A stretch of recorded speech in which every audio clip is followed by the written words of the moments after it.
இந்த வருஷத்தின் முதலாவது இயந்திரம் மூலமான நாட்டு நடக்கின்ற இந்த வருஷம் விதைக்கிறேன் முடிவில் இருந்தது. யாழ்ப்பாணத்துக்கு இனிமே இதுதான் பொருத்தமானதா இருக்கும். செய்யணும் எப்படி இதுல என்ன முறைகள் இருக்குது? இவங்க ஆசைப்பட்டு போற வெளிநாட்டுல இவங்களுக்கு எவ்வளவு சம்பளம் கிடைக்குதோ எவ்வளவு வருமானம் கிடைக்குதோ அதனால நெல் வெட்டுறவங்க கூட வர மாட்டாங்க. ஏனண்டா ஏன் இது செய்யப்படுறதுக்கூடிய நன்மைகள் என்ன? நாட்டு விதைக்கிறத விட நடுகையில விளைச்சல் கூட, பராமரிப்பு செலவு குறைவு. சாப்பாட்டுக்கு வித்துட்டு போகலாம், அகல உணவு தேவைக்கு தீர்த்துட்டு போகலாம். ஆனால் அடுத்த முறை அதை விதை நெல்லா யூஸ் பண்ணிடாது.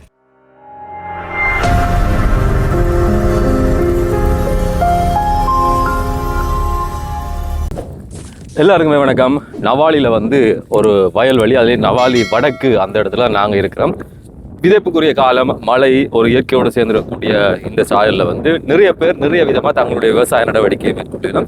இன்றைக்கு பல்வேறுபட்ட புதிய முறைகள் வந்து கொண்டே இருக்குது. அதில் இன்னும் ஒரு முறை தான் இந்த இயந்திரம் மூலமாக நாட்டு நடுக. போன முறை நிறைய பேர் செய்திருக்கணும். ஆனால் இந்த வருஷத்தின் முதலாவது இயந்திரம் மூலமான நாட்டு நடுகின்றா இதைத்தான் சொல்லக்கூடியதாக இருக்கும். இது ஏன் செய்யணும், எப்படி இதில் என்ன முறைகள் இருக்குது, ஏன் இது செய்யப்படுறதுக்கூடிய நன்மைகள் என்ன, இப்படியான நிறைய விஷயங்கள் தொடர்பில் கனைப்பேறு கேள்வி இருக்கும். இளையவர்கள் சேர்ந்து இந்த விவசாயிகளுக்குமே தொடர்பிலான தெளிவுபடுத்துறோம் செய்து இன்றைக்கு அந்த நாட்டு நடுகையும் இங்கே இருக்கக்கூடிய குறிப்பிட்ட நிலத்தில் அதிலும் குறிப்பாக இளைய வயதை சேர்ந்திருக்கக்கூடிய இப்படியான முயற்சியில் ஈடுபடுறார். என்ன நடக்குது அப்படின்றத இந்த காணொலியில் பதிவு செய்கிறேன். யூடியூப்ல நீங்க இப்பதான் காணொலியை பாக்குறீங்கன்னு சொன்னா மறக்காம சேனலை சப்ஸ்கிரைப் செய்து வைங்க, அருகில் இருக்கக்கூடிய பெல் ஐகானை கிளிக் செய்யுங்க. அதே மாதிரி ஃபேஸ்புக்ல நீங்க பாக்குறீங்கன்னு சொன்னா மறக்காம ஃபாலோ செய்து வச்சுக்கொள்ளுங்க. அப்பதான் தொடர்ந்து உங்களுக்கு காணொலிகள் வரக்கூடியதா இருக்கும். வயல்ல வேலையெல்லாம் ஆரம்பமாகுது. இதுக்கு முதல் நடந்துக்கூடிய அந்த விஷயங்களை தொடர்ந்து நான் காட்டுறேன். இந்த மனிதர்கள் நம்பிக்கையினுடைய பாட்பட்டவர்கள். ஆரம்பத்தில் இயற்கையை வழிபற்றக்கூடிய மக்கள், அதுக்கு பிறகு தமக்கு அப்பாற்பற்றக்கூடிய இறை நம்பிக்கை மீது அதிகமான பலத்தையும் நம்பிக்கையும் கொண்டிருக்கணும். இதனுடைய அடிப்படையில் எந்த விஷயத்தை செய்தாலும் வழிபாடுகளோடு தான் ஆரம்பிக்கும். அதே மாதிரி தான் இந்த நாளில் இந்த இயந்திரம் மூலமான நாட்டு நடுகை இடம்பெறுவதற்கு முன்பாக இப்படியான பூசை வழிபாடுகள் எல்லாம் இங்கே நடந்துச்சுது. ஜிதன் மகேஸ்வரன், கிளிநொச்சி என்னோட இடம்.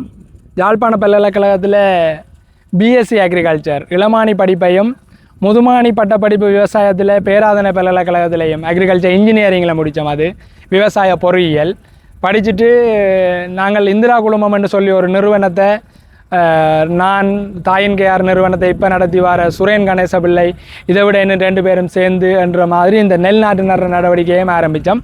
இந்திரா குழுமம் முழுக்க அறிவு சார்ந்த விவசாய நடவடிக்கையில், நவீன விவசாய நடவடிக்கையில் கொண்டு போகிறோம்.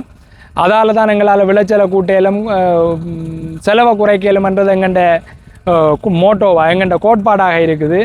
நான் பிஎஸ்சி எம்எஸ்சி அக்ரிகல்ச்சரை முடிச்சுட்டு பரந்தன் விவசாய கல்லூரியில் ஒரு வருகை விரிவுரையாளராக, NIBM குருநாகல் ஒரு விரிவுரையாளராக, எங்கள்ட யாழ்ப்பாண பல்கலைக்கழக விவசாய பீடத்தில் ஒரு கொஞ்ச நாள் விரிவுரையாளராக, பகுதி நேர விரிவுரையாளராக, பகுதி நேரன்றதை விட வருகை விரிவுரையாளராக, விசிட்டிங் லெக்சரராக, அப்படியான சேவைகளை இங்கே செய்து கொண்டிருக்கிறோம். மிக முக்கியமாக விவசாயிகளோட முழு நேரமும் 100% இப்படியான ஃபீல்டில் களத்தில் விவசாயிகளோட சேர்ந்து வேலை செய்கிறதுல ஆர்வத்தையும், விவசாயிகளோட சேர்ந்து வேலை செய்தே ஆகணுமென்ற நோக்கத்தையும், விவசாயம் சார் படிப்புகளை மேற்கொள்கிற பிள்ளைகளுக்கு இவங்களை ஆசைப்பட்டு போகிற வெளிநாட்டில் இவங்களுக்கு எவ்வளோ சம்பளம் கிடைக்குதோ எவ்வளோ வருமானம் கிடைக்குதோ அந்த வருமானத்தை இந்த நாட்டில் கிரியேட் பண்ணணும், இவங்களுக்கு அந்த சம்பளத்தை எடுத்து கொடுக்குற வேலை திட்டங்களை, வேலை வாய்ப்புகளை, புத்தொழில்களை உருவாக்க வேணுமென்றதை நோக்கமாக கொண்டு வட மாகாணத்திலையும் இப்போ கிழக்கு மாகாணத்திலையும் செயல்பட்டு வரோம். கிழக்கு மாகாணத்தில் செங்கலடியில் எங்களுக்கு ஒரு அலுவலகம் இருக்குது,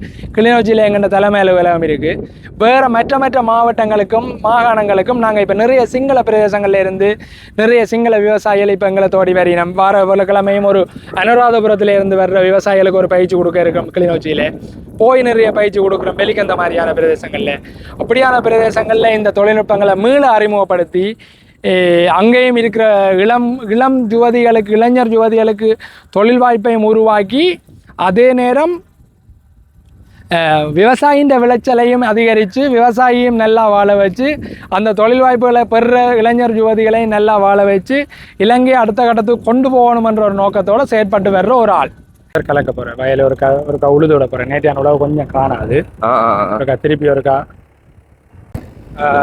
முந்தைய நாங்கள் கையால் நடுறதுக்கு பதிலாக இப்போ நாங்கள் மெஷினை வச்சு நடுறோம். வீசி விதைக்கிறத விட யாழ்ப்பாணத்துக்கு இனிமே இதுதான் பொருத்தமானதாக இருக்கும். ஏண்டா முந்தி காலத்தில் விவசாயம் செய்யக்குள்ள எல்லாருக்கும் மழை ஒரு சீராக பெய்து கொண்டு இருந்தது. மழை வந்து சீராக பெய்து சீராக வளர்த்து கொண்டு வரேன் பயிரை. இப்போ பார்த்தீங்கன்னா இன்று வரைக்கும் மழை இல்லை.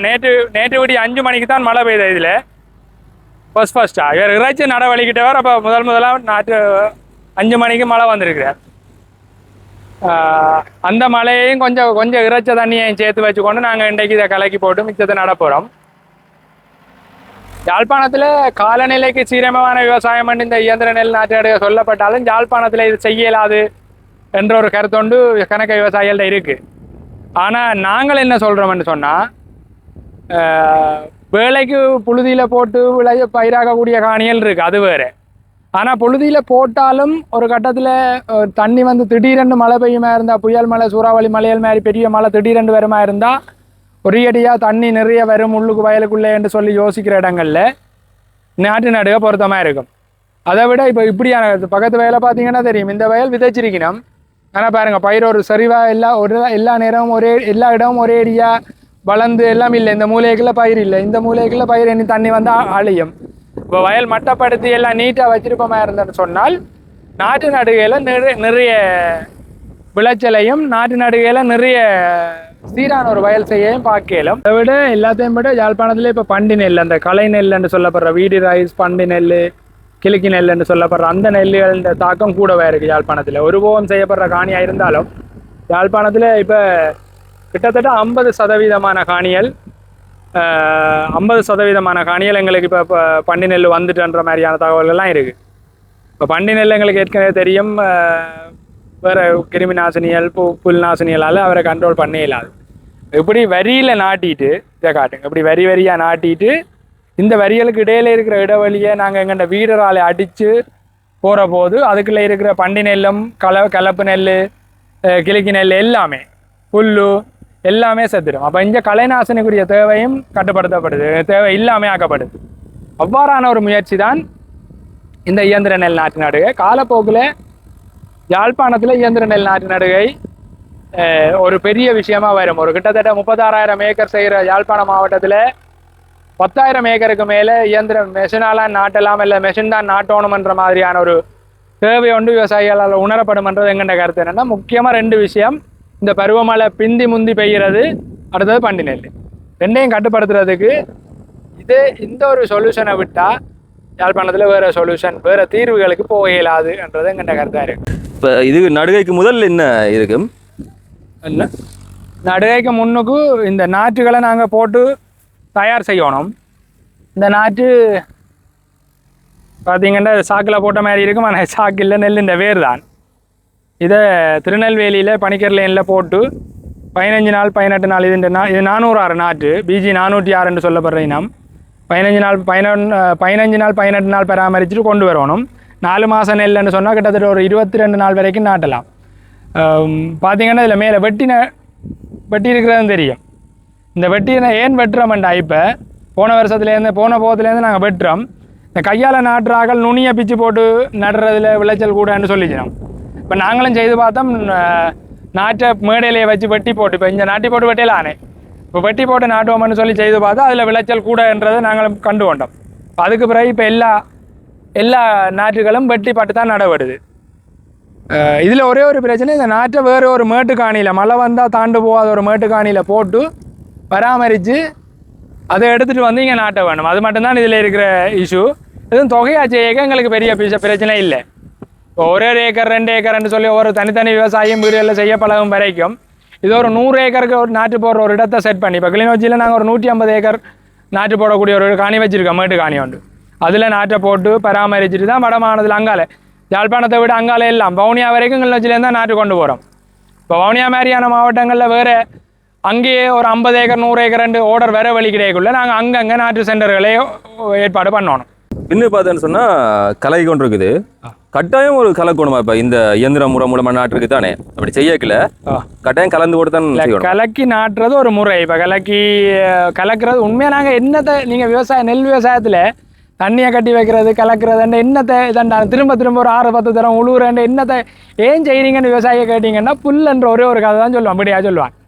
நான் இதில் இந்த இடைவெளி இந்த இதில் இடைவெளிகளில் படுற புல்லை நாங்கள் எப்படியோ அதை புல் இருந்தான்னா புல் இல்லாட்டியன்னா நாங்கள் உருட்டி தான் விட போகிறோம் வீடர். அப்போ அப்படி செய்ய போகிறதால புல்லை பெரிய எங்களுக்கு கவலை இல்லை. தண்ணி நின்றா கலக்கலாம், தண்ணி இல்லாட்டி சும்மா உழுது போட்டு நடலாம். இப்போ நீங்கள் இப்போ பார்க்குறது தண்ணி இல்லாமல் நாங்கள் நட்டது தான். நேற்று பெய்த மழைக்கு இன்றைக்கு இருக்கிற புழுதி நிலைமையில், புழுதி பறக்கே இல்லை, ஆனால் ஒரு டில்லர் போடக்கூடிய ஒரு பதத்தில் இருக்கிற காணியில் நாங்கள் சும்மா நாட்டை ஒட்டி விட்டுருக்குறோம். இப்போ இவரும் எப்படி வரப்போகிறாருன்றதை இந்த விவசாயிகள் பார்க்கணுன்றதுக்காக ஒரு சின்ன துண்டு, ஒரு அரைப்பரப்பு துண்டில் இந்த வகையான முயற்சி செய்யப்பட்டிருக்கு. நாத்து மேடையிலேருந்து நாத்து கொண்டு வந்துட்டோம், கலக்கியாச்சு. அடுத்து என்ன செய்ய போகிறோம், என்ன செய்கிறது? அடுத்தது இந்த இதுதான் நாட்டு நடுற மிஷின். இந்த நாட்டு நடுற மிஷினை இதுதான் அந்த நாட்டு தட்டுக்கள் வைக்கிற நாங்கள் லாட்சின்னு சொல்லுவோம். அது உண்மையாக ஒரு ஹோல்டர் தான், ஒரு ட்ரே ஹோல்டர். இதில் பார்த்தீங்கன்னா அதுக்கேற்ற மாதிரி எல்லாம் செய்திருக்கிறார். ஒரு ஜப்பானிய தொழில்நுட்ப மிஷின் தான். உயரம் 1 இன்ச்சு உயரத்துக்கு மீடியா போட்டு அதுக்கு மேலே தான் நெல் போடுவோம். வர்ற வேர் தான் இவ்வளவும். லேசில் டக்குன்னு பிச்சு எடுக்க இல்லாத மாதிரி இருக்கும். கொஞ்சம் பாருங்கள். அப்போ இதை நாட்டு ஹோல்டரில் வச்சுட்டு நாங்கள் மெஷினை ஸ்டார்ட் பண்ணி நடவடிக்கலாம். இப்போ நீங்கள் பார்க்கலாம், இதில் அந்த கலக்கப்படுற பாத்திகளை நாங்கள் நட போகிறோம். நடையில எங்களுக்கு இதில் என்னென்ன விஷயங்கள் செட் பண்ண இயலுமெண்டா, எவ்வளோ ஆழத்தில் நடுகிறன்றது மாற்றலும், எத்தனை நாற்று நடுகிறன்றதெல்லாம் மாற்றலும். அவ்வளவு விஷயங்களையும் அவ்வளவு விஷயங்களையும் செட் பண்ணி எங்களால் நடக்கூடிய மாதிரி இருக்கிறது இந்த மாடல் மிஷினில் ஒரு பெரிய வரப்பிரசாதம். வேறு வகையான இயந்திரங்கள் இருந்தாலும் அதில் இந்த இப்படியான செட்டிங்கள் எல்லாம் இல்லை. அதை விட இந்த வரம்பு தாண்டறதுக்கு இந்த மிஷினை அப்படியே உயர்த்தி கொள்ளலாம். அதுவும் இந்த மிஷினில் ஒரு பெரிய விஷயம். ஒரு ஆள் இயக்கலாம். இந்த இந்த இந்த இயந்திரத்தை இயக்கிறதுக்கு ஒரு ஆள் மட்டுமே காணும். நாட்டுக்கு தூக்கிக்கொள்ளாறதுக்கு இன்னும் ஒரு உதவியாளர் இருந்தால் போதும். அதுவும் சின்ன லேண்டண்டா தேவையில்லை. மற்றபடி இது ஒரு ஆள் மட்டுமே இயக்கிறதுக்கு காணும். இந்த இயந்திரத்தின் சிறப்பியல்பு தான் ஒரு ஆள் மட்டுமே வேலை செய்யலும். நாட்டு தட்டுக்கள் எல்லாம் வைக்கப்படுறதை பார்க்குறீங்க. இப்போ கொஞ்சம் எக்ஸ்ட்ராவாக மேலதிகமான நாற்றுக்களையும் சிலதை அந்த கரியரில் ஏற்றி கொண்டு போவோம். ஏண்டா வயல் வெளிக்குள்ளே நிற்கக்குள்ளே திரும்ப வந்து வெளியில் எடுக்க தேவையில்லை, வரம்புக்கு வர தேவையில்லைன்றதுக்காக ஒரு 4-5 நாட்டு நாங்கள் அதில் வைக்கிறதுக்காக அந்த கரியர் வடிவமைக்கப்பட்டிருக்கு. மெஷின் ஒரு 4 ஹோர்ஸ் பவர் 3 ஹோர்ஸ் பவர் இயந்திரம் தான் இதில் பொருத்தப்பட்டிருக்கு, பெட்ரோல் இயந்திரம். இதுக்கு முன்னுக்கு சாதாரண ஓட்டப்பம் இன்ஜின் மாதிரி தான் இருக்கும். இதில் ஒன்றும் பெரிய மெஷினை வடிவமைப்பை பார்த்தீங்கன்னா புதுசு மாதிரி அந்த வேறு ஒரு புது விதமாக இருக்கும். ஆனால் இதுக்கு முன்னால் இருக்கிற இன்ஜின் நீங்களும் இதுக்கு முன்னால் இருக்கிற இயந்திரம் தான். இதுக்கு பின்னுக்கு இருக்கிற செட்டப்புகள்லாம் நாங்கள் இந்த வளமையான இந்த நாட்டு நடுறதுக்குரிய செட்டப். இந்த போர்டுகள் எல்லாம் என்னத்துக்கு வடிவமைக்கப்பட்டிருக்குன்னு சொன்னால் அது அப்படி தண்ணிக்குள்ளே போய் புதஞ்சிடக்கூடாது. இவர் மிதந்து கொண்டு போகணும். பெரிய பேரம் இல்லையா இவர்? இல்லை, பெரிய பேரம் இல்லை இவர். இதில் இதான் அந்த உயர்த்தி பதிக்கிற வசதி. ஒரு வரம்பை காண்டிக்க போகிறோம், சிலவில் விதைச்ச வயல் ஒன்றுகளால் போகிறோம்னா கூட இப்படி கொண்டு போகலாம். இந்த மிஷினை நடையக்குள்ள இப்படி நிற்பார். நாங்கள் உயர்த்தி போட்டு கொண்டு போனோம்னா கீழ் போர்டுகள் எல்லாம் தேவைப்படாது. இதால் வந்து தோட்ட வேலை செய்கிறாக்களுக்கு பாதிப்பண்டு இல்லையா? தோட்ட வேலை செய்கிறாக்களுக்கு பாதிப்பண்டு எப்படி கேட்குறீங்க? இப்போ வேலை வாய்ப்போ இணைய விஷயங்களோ? இல்லை, இதே ஒரு நெடுக கேட்குற விஷயம் தான். எல்லாரும் இயந்திரங்கள் வந்து வேலை வாய்ப்பை கூட்டுதா குறைக்குதான்றது உண்மையாக எங்களுக்கு வேலைக்கு ஆட்கள் தாராளமாக இருந்தால் நாங்கள் மெஷினரிக்கு போகவே தேவையில்லை. இந்தியா நிலைமையில் நீங்கள் வேலைக்காரன்ட்ட போய் உங்களுக்கு அந்த என்ன ஒரு விவசாயியை போய் உங்களுக்கு என்ன பிரச்சனை ஐயான்னு சொல்லி ஒரு 3 பிரச்சனை சொல்லுங்கன்னா அதில் முதலாவது வேலையால் தான் சொல்லுவேன். வேலையாள் பிரச்சனைன்றோம் எங்களுக்கு வந்துட்டு அது நாடு அபிவிருத்தி அடைஞ்சோண்டு போய்க்க வேலையாள் பிரச்சனை சாதாரணமாக வரும். வேலையாள் பிரச்சனைக்காகத்தான் மிச்சம் எல்லாருமே தீர்வை தேடி ஓடிக்கொண்டிருக்கிறோம். இதில் இப்படி வேற ஒரு விதமான வேலை வாய்ப்பு கிரியேட் பண்ணப்படுது. இப்போ பண்ணை இயந்திரங்கள் படிக்கிற இந்த படிகளுக்கு அவைகளுக்கு இதை ஆப்ரேட் பண்ணுற விஷயம் கம்ப்யூட்டர் வரைக்கும் வேலை போயிடும் எல்லா டைம்னு சொல்லி யோசிக்கக்குள்ள கம்ப்யூட்டரில் வேலை செய்கிறதுக்கண்டு ஒரு வேலை செய்கிற ஒரு துறை உருவாகின மாதிரி இந்த மெஷினரியலில் வேலை செய்கிறதுக்கண்டு சொல்லி ஒரு வேலை வாய்ப்பு ஒன்று உருவாக போகுது. இந்த வரியோட கிட்டவே போங்க, இடவழி கொஞ்சம் வந்துட்டாங்க. வேற தர தோட்டம், அதுக்கு அங்கால வேற தர தோட்டம். ஏன் இயந்திரம் மூலமான நாட்டு நடுக வேணும்னு சொல்லுவீங்க? எங்களுக்கு நடுகையை பொறுத்தவரையில் விளைச்சல் கூடன்றது அந்த காலத்திலேருந்து எல்லாரும் செய்து பார்த்து கண்டு கொண்ட உண்மைதான். நாட்டு விதைக்கிறத விட நடுகையில் விளைச்சல் கூட, பராமரிப்பு செலவு குறைவு, புல்லெடுக்கிற செலவில் இருந்து பூச்சி வர்றதெல்லாம் குறைவு தான் இதுக்கு. ஆனால் இப்போ எங்கள்கிட்ட ஆட்கள் என்று பார்த்தா இந்தியா நிலைமையில் கையால் நடுறதுக்கு ஒரு 35-40 பேர் வேணும் ஒரு ஏக்கர் நடுறதுக்கு. அவ்வளோ வேறு இங்கே விவசாய வேலைக்கு எடுக்கலை. அது இன்றைக்கு 2025ஆம் ஆண்டில் அப்படி அவ்வளோ வேறு எடுக்கலை. கிழக்கு மாநிலத்தில் கொஞ்சம் பேர் இருக்கிறாங்க, பாட்டெல்லாம் பாடி நடுவினேன். நான் போகிற நேரங்களில் வீடியோ எடுத்து போடுறேன். நான் பாட்டு பாடி நாட்டி கொண்டு இருப்பினோம். இங்கே எங்கள்கிட்ட அவ்வளோ பேர் இல்லை. அதுவும் யாழ்ப்பாணத்தில் சான்ஸே இல்லை. எங்களுக்கு இயந்திர மூலமான நடுகை தான் சரி, கையால் நடையலாது. நீங்கள் மாறி இதை கையை வீசி விதைக்கிறத விட ஏன் நாட்டு நடுகைக்கு வரணுமென்று கேட்குற கேள்விக்கு நான் ஆரம்பத்திலேயே விட சொன்னான். பண்டி நெல் எங்கள் மலை வீழ்ச்சியின் பேட்டர்ன் இந்த வழங்கப்படுற விதம் வந்து மாறுது. முந்தி விஜயதசமி கட்டாயம் கும்பச்சரிவுக்கு மழை பெய்தே ஆகும். இன்றைக்கு கும்பச்சரிவு முடிஞ்சு 15 நாள் நேற்று தான் மழை பெய்திருக்காரு இங்கே சண்டிலிப்பாயில். இப்படியான கட்டங்களில் இந்த முறை அப்படி இருந்தும் கொஞ்சம் கொஞ்சம் மலைகள் இடைக்கிட பெய்ததால் இந்த பயிர் தப்பி இருக்குது. பார்த்தீங்கன்னா தெரியுமில்ல, வீசி விதைச்ச விட்ட பயிர். அதுவும் எல்லா இடமும் ஒரே மாதிரி தப்பு இல்லை. இங்கே இப்படி ஒரு தொழில்நுட்பத்தை கொண்டு வர நேரம் மழை எப்படி பெய்தாலும் பரவாயில்லை, அந்த மழை கடுமையாக பெய்தாலும் பரவாயில்லை, 2 இன்ச்சு 3 இன்ச்சு தண்ணி வயலில் நின்றாலும் பரவாயில்லை, நாங்கள் நாட்டி கொள்ளலாம் என்ற ஒரு விஷயம் இதில் ஒரு நம்பிக்கையை தருது எங்களுக்கு. எப்படி இருந்தாலும் நாங்கள் நாட்டலாம். அடிக்கு மேலே ஒரு அடி கணக்கில் வெள்ளம் நின்றால் மட்டும்தான் இந்த மிஷினை இறக்கி நடையலாது. நாட்டிட்டு போன உடனே ஒரு நாளைக்கு மழை வரக்கூடாது. மற்றபடி அவர் வேர் குத்தினவரை எவ்வளவு மழை வந்தாலும் பிரச்சனை இல்லை. 3 நாளைக்கு தண்ணி நின்றா கூட எங்களுக்கு பிரச்சனை இல்லை. இதுக்குள்ளே 3 நாளைக்கு பயிரை மூடி தண்ணி நின்றா கூட எங்களுக்கு பிரச்சனை இல்லை, பயிர் வந்துடுவார். அவ்வளவு நன்மைகள் எங்களுக்கு நாட்டு நடுகையில் இருக்குது. மிக முக்கியமாக இலங்கையை பொறுத்தவரையில் எல்லா பசலையும் எல்லா மருந்துன்னு நாங்கள் சொல்கிற இந்த விவசாய நஞ்சுகள் எல்லாமே இறக்குமதி தான் செய்கிறோம். அதுகள தேவையை குறைக்கக்கூடிய ஒரு விவசாய முறை என்று சொன்னால் இந்த ஒரு முறைக்கு போகிறது தான் எங்களுக்கு இலங்கை விவசாயத்துக்காக வேறு நாடுகளில் தங்கி இருக்கிற ஒரு நிலைமையை மாற்ற இயலும். இன்றைக்கு இவ்வளவு கடனை வச்சிருக்கிறோம், இவ்வளவு கடனோட இந்த நாடு இருக்கிறதுக்கு விவசாயத்தில் அது முக்கியமாக நெல் விவசாயம் ஒரு காரணம். மக்களின் வரிப்பணம் மானியங்களாகவும் குளப்பராமரிப்புக்கும் டிபார்ட்மெண்ட் அலுவலர்களுக்கான சம்பளம்னு சொல்லி ஏகப்பட்ட காசை இந்த நாடு விவசாயத்தில், அதுவும் முக்கியமாக நெல் விவசாயத்தில் கொட்டிகிட்டு இருக்கு. ஆனால் இன்று வரைக்கும் நாங்கள் செல்ஃப் சஸ்டைனபிள் எங்களுக்கு தேவையான நெல்லை நாங்கள் உற்பத்தி செய்து கொள்ளலை. இன்று வரைக்கும் இறக்குமதி தான் செய்து கொண்டிருக்கோம் வேறு நாடுகளில் இருந்து. இது எங்களுக்கு அவ்வளோ நல்ல நிலைமை இல்லை. எங்களுக்கு உலகத்தில் நெல் நாங்கள் இறக்குமதி செய்கிற நிலைமையில் இருக்க யார் எல்லாம் ஏற்றுமதி செய்கிற நிலைமையில் இருக்கான்னு பார்த்தா நெல் ஏற்றுமதி செய்கிற நாடுகள் மியான்மர், கம்போடியா, இந்தோனேஷியா அந்த மாதிரியான நாடுகள் எல்லாம் மெஷின் நாட்டு நடுகைக்கு போயிட்டாங்க. அதால் நெல் ஏற்றுமதி செய்கிற லெவலுக்கு போயிருக்கிறாங்க. அந்த இதுக்கு கொஞ்சம் இடைவெளி வருது, அதை கொஞ்சம் பார்த்துக்கொள்ள. இந்த கரையோடைய போவேன், இந்த ஒரு வரி போயிட்டு அடுத்த வரி வரைக்கும் ஒரு சில இடைவெளி ஒன்று வேற பார்க்குறாருல்லோ. அதான் அப்படின்னா ஒரே அளவுக்குள்ளே போங்க. இந்த அங்கால உங்களுக்கு மூடாதுன்னு நினைக்கிறேன்.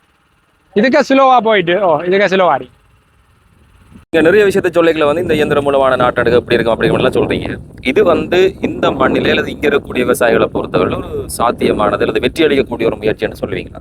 கட்டாயம் சொல்லுவோம். என்ன வெற்றி அளிச்சிருக்கு எங்களுக்கு. இப்போ 2021ஆம் ஆண்டு நாங்கள் இந்த தொழில் முயற்சியை தொடங்கினாங்க. யூனிவர்சிட்டி இந்த உங்கள் காலேஜ் டெக்னாலஜி படியலோடையும் எங்கள்ட ஒரு 4 விவசாய பட்டதாரி மாணவர்களும் சேர்ந்து இது ஒரு கட்டாயம் ஒரு பிஸ்னஸ் மாடல் ஆக்க வேணுமன்றதில் உறுதியாக இருந்தாங்க. ஏனெண்டா என்ஜிஓட்ட காசு வாங்கியோ இல்லாட்டி வேறு யார்கிட்டையும் ஃபண்ட் வாங்கி டொனேஷனில் செய்ய வழிக்கிட்டு அது நாங்கள் போயிடும், அந்த மாடல் போயிடும். அப்படி இல்லாமல் விவசாயிகள்கிட்டையே போய் அவங்கள்ட்டையே விளங்கப்படுத்தி அவங்கள்ட்ட அட்வான்ஸ் வாங்கி தான் இந்த தொழிலை தொடங்கினாங்க, கையில் காசு இல்லாத நேரம். அப்படி தொடங்கினபடியாக இன்றைக்கும் அது விவசாயிக்கான ப்ராஜெக்ட், விவசாயிக்கான நிகழ்ச்சி திட்டம் விவசாயியில் டிபெண்ட் ஆகியிருக்கிற அவனில் தங்கி இருக்கிறதான் சரி. அவனில் தங்காமல் நாங்கள் வேறு யாரில் தங்கி இருக்கிறது. வேறு யார்கிட்டையும் போய் இப்போ உதாரணத்துக்கு யூஎஸ்ஐட்ட காசு வாங்கியிருந்தால் ட்ரம்ப் வந்து நிப்பாட்டேக்க எல்லாரும் அடிபட்டு அப்படியே போயிட்டு அவனவன் வயிற்றுப்பாட்டை பார்க்குறதுக்கு வேறு ஏதாவது தொழிலை தேடி போயிருப்போம் ஒட்டுமொத்த டீமும். இன்றைக்கு 44 பேர் டிஷர்ட் அடிக்கான்னு கவுண்ட் பண்ணி பார்த்தா 44 பேருக்கு டிஷர்ட் அடிக்க வேண்டியிருக்கு இந்த முயற்சியில். இப்போ வெற்றி கதைகள்னு பார்த்தா நிறைய வெற்றி கதைகள் இருக்குது. பண்டி நெல் பண்டி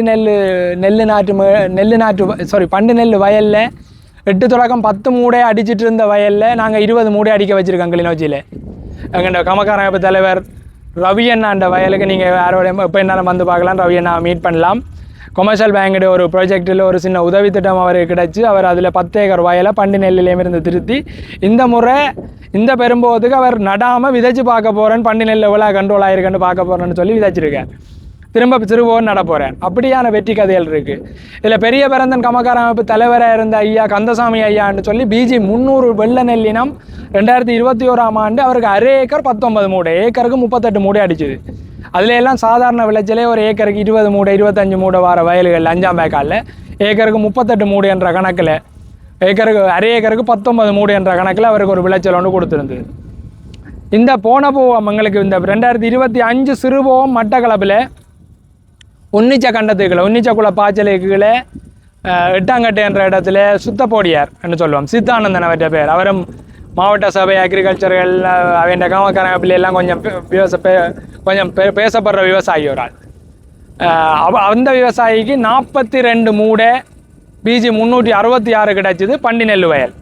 பண்டிநெல் வயலில் பண்டிநெல்லை கண்ட்ரோல் பண்ணி அவர் 42 மூடை அடிச்சுன்றது அது ஒரு பெரிய வெற்றிகரமான செய்தி கிழக்கு மாநிலத்தை பொறுத்த வரைக்கும். தோல்விகரமான செய்திகளும் இருக்குது, இல்லையாண்டு இல்லை. ஏனண்டா இது தனியாக எங்களில் மட்டும் இந்த வெற்றி தங்கி இல்லை. இந்த வயலை பார்த்தீங்கன்னா தெரியும், இந்த வயல் லெவல் இல்லை. இப்போ வயல் லெவல் இல்லைன்றதுக்குரிய விலையை இந்த விவசாயி கொடுத்து தானே அவர் இப்படியே திருப்பி காட்டுங்க. இந்த வயலுக்கு தண்ணி இல்லை, ஆனால் நாட்டி இருக்கிறோம். நல்லாயும் வரலாம். இது ஒரு பரிச்சாத்த முயற்சி இல்லை. எங்கண்ட பழமையான இதில் சொல்ல போனால் தண்ணியோட வச்சு நடையக்கான் இதுண்ட புல்லு கட்டுப்பட்டு நெல் வளர்ச்சி அடைஞ்சு டக்குன்னு வெளியில் வருவாருன்னு சொல்லுவோம். அப்போ இப்படியான லெவல் இல்லாததால் வர்ற பிரச்சனைகளுக்கு விவசாயி பொறுப்படுக்கணும். இப்போ லெவல் பண்ணி தரணும். ஏக்கருக்கு 25 கிலோ தொடக்கம் 35 கிலோ டிஎஸ்பியை 20 நாளைக்கு முன்னமே வயலில் போட்டுருவணும்.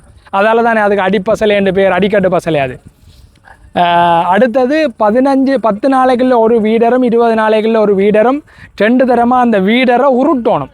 அண்ணா வீடரண்டா என்ன மருந்தா, ஏக்கருக்கு எத்தனை போத்தில் அடிக்கணும்னு சொல்லி கேட்குறாங்க படியல். வீடர்ன்றது மருந்தல்ல, வீடர்ன்றது அது ஒரு களை கட்டி, மேனுவல் களை கட்டி, மனித வலுவில் கட்டுற களை கட்டி உண்டு.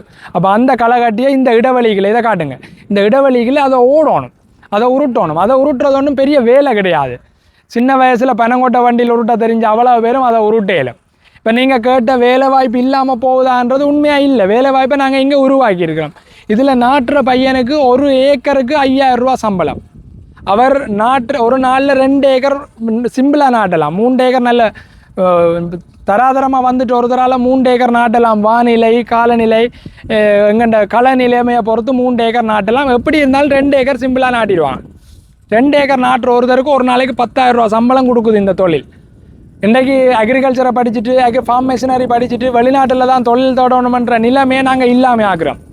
எங்கண்ட பிள்ளைகளுக்கு எங்கண்ட டேக்ஸில் படிப்பிச்சு போட்டு வேலை வாய்ப்புக்கு மட்டும் நீ வெளிநாட்டுக்கு ஓடணும்னு சொல்கிறது முறை இல்லை. இதுக்கு தான் இலவச கல்வி எங்களுக்கு தந்தது, இங்கே தொழில்களை உருவாக்கணுமெண்டு. நாங்கள் எங்கண்ட பாட்டை சரியாக செய்கிறோம்னு நம்புகிறேன். இன்றைக்கி இந்த தொழிலை உருவாக்கி இருக்கிறோம்.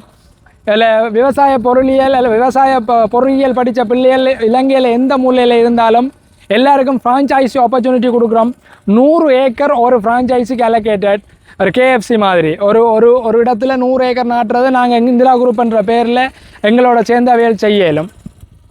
எப்படி செய்யலும்னு சொன்னால் 100 ஏக்கர் ஓடருக்கு நாட்டு போடுறதுலேருந்து நாட்டுற வரைக்கும். பட் இன்றைக்கு இங்கே இது யாழ்ப்பாணத்தின் ஃப்ரான்ச்சைஸி டீமோட நிற்கிறேன். இந்திரா குரூப் நேரடி நெல்லடிகள் யாழ்ப்பாணத்தில் ஈடுபட இல்லை.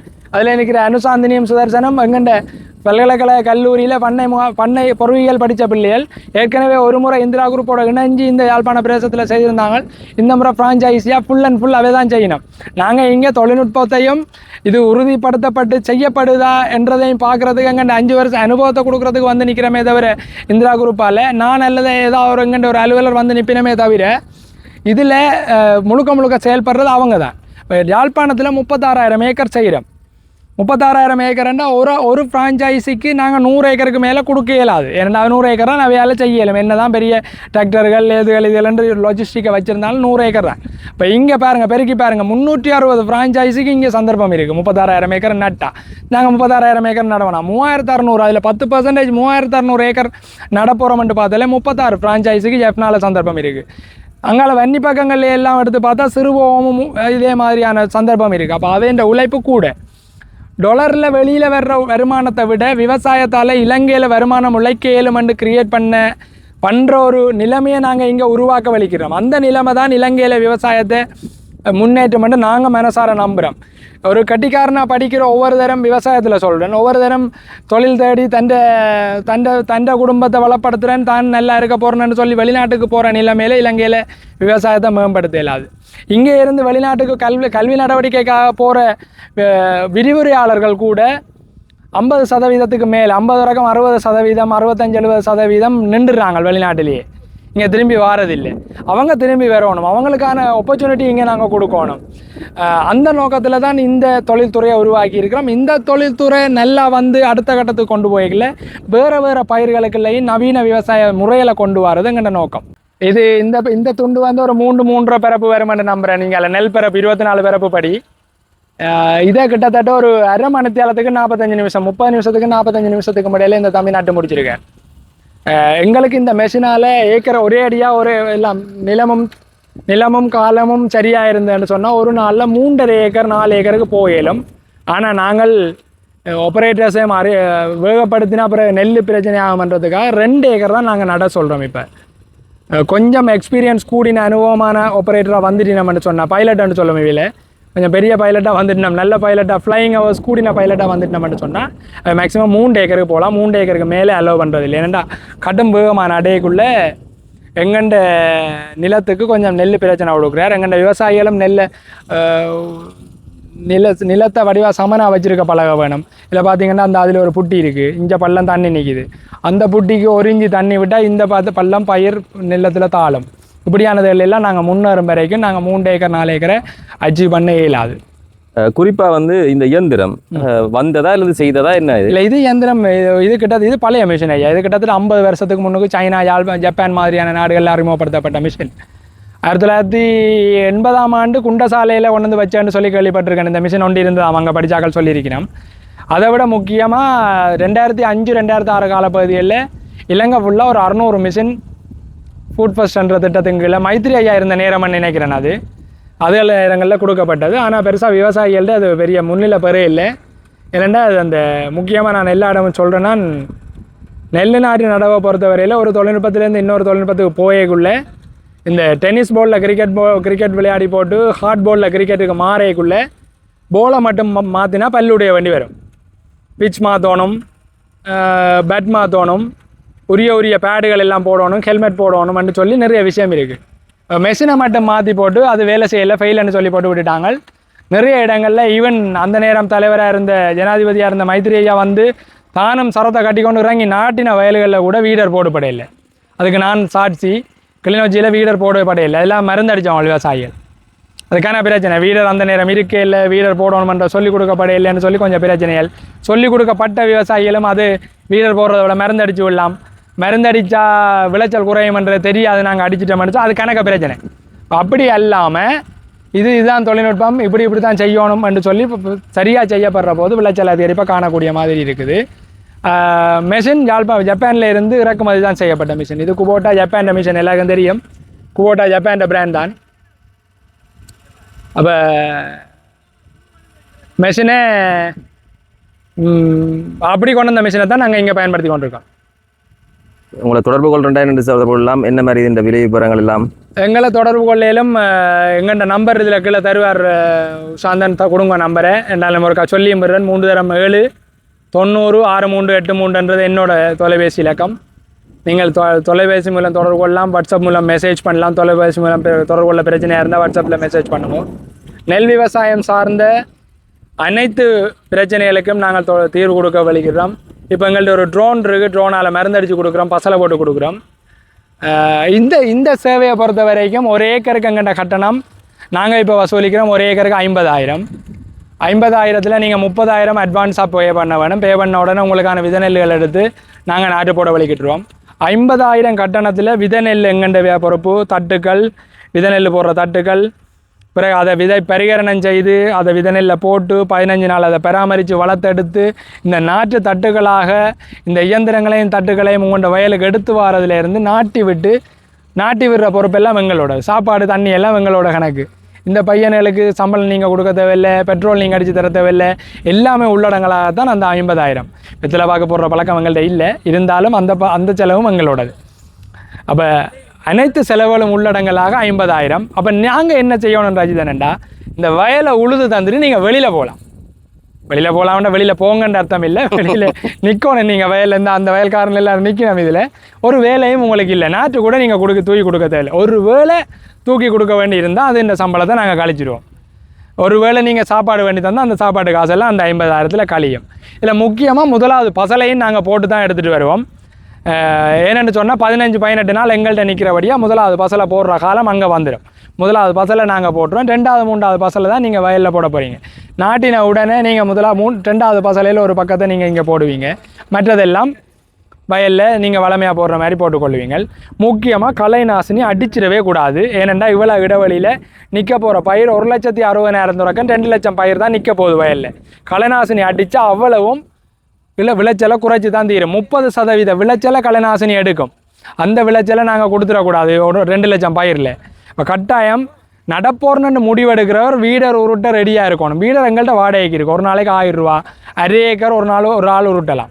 கூட செய்கிறவர் கூட வீடர் எடுத்து உருட்ட வேணும், அவ்வளோதான்.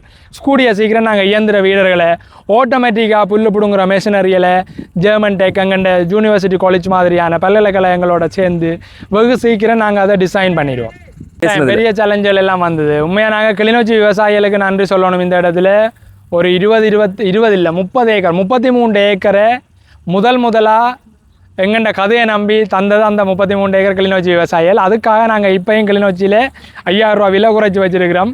ஏன்னா அந்த விவசாயிகளுக்கு நாங்கள் திருப்பி செய்யணும், அவங்க எங்களுக்கு செய்ததுக்கு நாங்கள் அவங்களுக்கு திரும்ப நல்லது செய்யணும்ன்றதுக்காக. மற்ற கிளிநொச்சியில் நாங்கள் எல்லோரும் கூட இருக்கிறோம். எங்கண்ட ஜாடுகள், மெஷினரி ஜாடுகள் எல்லாம் கிளிநொச்சியில். ஸோ அந்த வகையில் எங்களுக்கு அங்கே ஒரு 5000 ரூபா விலையை குறைச்சி செய்யக்கூடிய மாதிரி இருக்குது. பெரிய சேலஞ்ச் எல்லாம் வந்தது. இது சரியே வராதுன்னு சொல்லி பேசி அடிபோட வலிக்கிட்ட எல்லோரும் அந்த கட்டங்களை எல்லாம் தாண்டி தான் இன்றைக்கு இங்கே வந்திருக்கிறோம். இன்றைக்கு ஒவ்வொரு வருஷமும் இலங்கையில் 600-700 ஏக்கர் நடுபடுறதுக்கு காரணமாக நாங்கள் இருக்கிறோம். 2026 சிறுபோகத்துக்கு நாங்கள் இலங்கையில் 1000 ஏக்கர் நடணுமன்றது ஒரு டார்கெட்டாக வச்சுருக்கிறோம். இந்த முறையும் பெரும்போகம் கிட்டத்தட்ட ஒரு 400 ஏக்கர் வந்துடுவோம் இலங்கை ஃபுல்லாக. சிறுபோகம் ஒரு 350 ஏக்கர் தாண்டினாங்களா. அப்போ 650-750 ஏக்கர் அனுவலி வருஷத்துக்கு இப்போ நாங்கள் நாட்டுறோம். 2026 சிறுபோகம் ஒரு போகத்தில் மாத்திரம் நாங்கள் 1000 ஏக்கருக்கு விஸ்தரிக்கணும் இதுன்றது எங்கள்கிட்ட எதிர்பார்ப்பாக இருக்குது. பக்கத்தில் வந்து சாருஜன் நிற்கிறார். எத்தனை வயசுடா? 22 வயசில் இந்த தோட்டத்தில் வந்து இந்த இயந்திரம் மூலமான நாட்டு நடுகன்ற ஒரு திட்டத்துக்கு ஆள் போயிருக்குது. ஏன் இப்படி ஒரு முயற்சி ஒன்று செய்யணும்னு யோசிச்சீங்க? வணக்கம், என் பேர் சாருஜன். என்னென்னு சொன்னால், நான் முதல்ல என்ன அறிமுகப்படுத்திக் கொள்கிறேன். நான் வந்து யூனிவர்சிட்டி காலேஜ் ஜெஃப்னாவில் வந்து ஃபார்மேஷனரி டிபார்ட்மெண்ட்டில் படிக்கிறேன். எங்களோட கோர்ஸில் வந்து ஃபார்முக்கு தேவையான சகல மிஷினர்ஸுமே, அதாவது மெயின்டெனன்ஸ் அண்ட் வந்து புதுசாக உற்பத்தி செய்கிறது சம்மந்தமாக தான் எங்களோட பாடம்.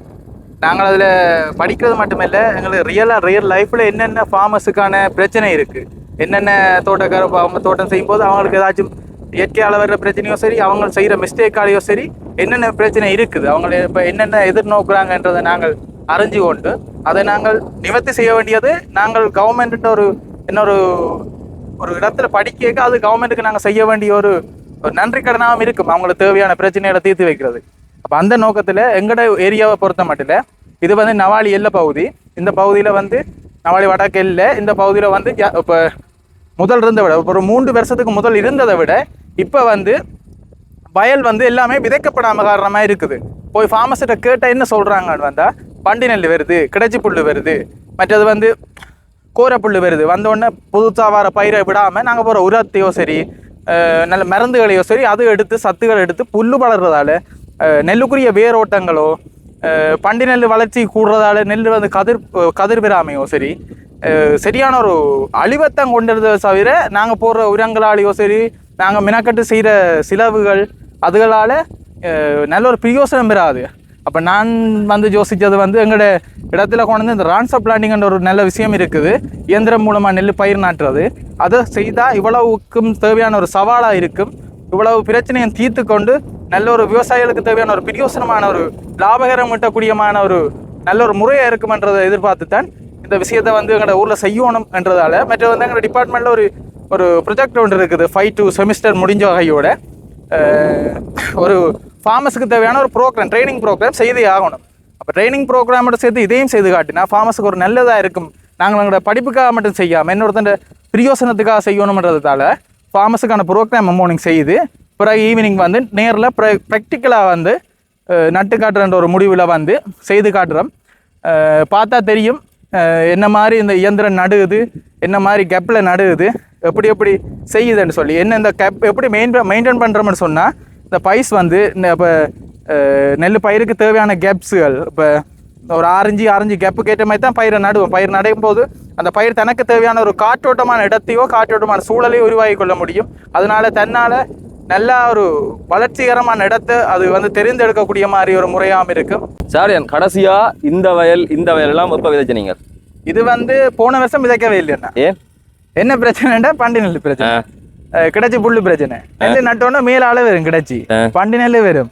அப்போ எது பண்டி நெல் எது இப்போ சாதாரணமாக சொல்ல போனால் மிஷினால நெல் வெட்டுறவங்க கூட வர மாட்டாங்க.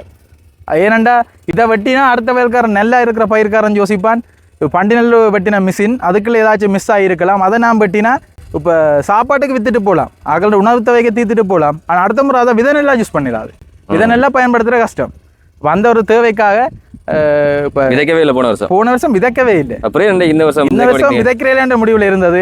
இப்படி ஒரு ஃபார்மஸுக்கு ஒரு நல்ல ஒரு ப்ரோக்ராம் செய்து காட்டணும். மற்ற இப்படி ஒரு முறைக்கு நான் மாறி நல்ல ஒரு விளைச்சல் எடுத்து இந்த உழவு பிரதேசத்துக்கு மத்தியில் நான் செய்து காட்டினேன். அடுத்த முறை உழவு மக்களும் அடுத்த ஒரு நல்ல முறையை நாடுவாங்கன்ற ஒரே ஒரு குறிக்கோளுக்காக இந்த திட்டத்தை நான் எவ்வளவு சிலவான நம்பர் வேலை செய்யறேன்னு முடிவுக்கு வந்தேன். ஒரு வயசு குறைஞ்சபடியன் சொல்லுவாங்க, அந்த இளம் பிள்ளை விவசாயம் விளைஞ்சும் வீடு வந்து அதுலேயும் சில இதெல்லாம் சொல்லுவாங்க.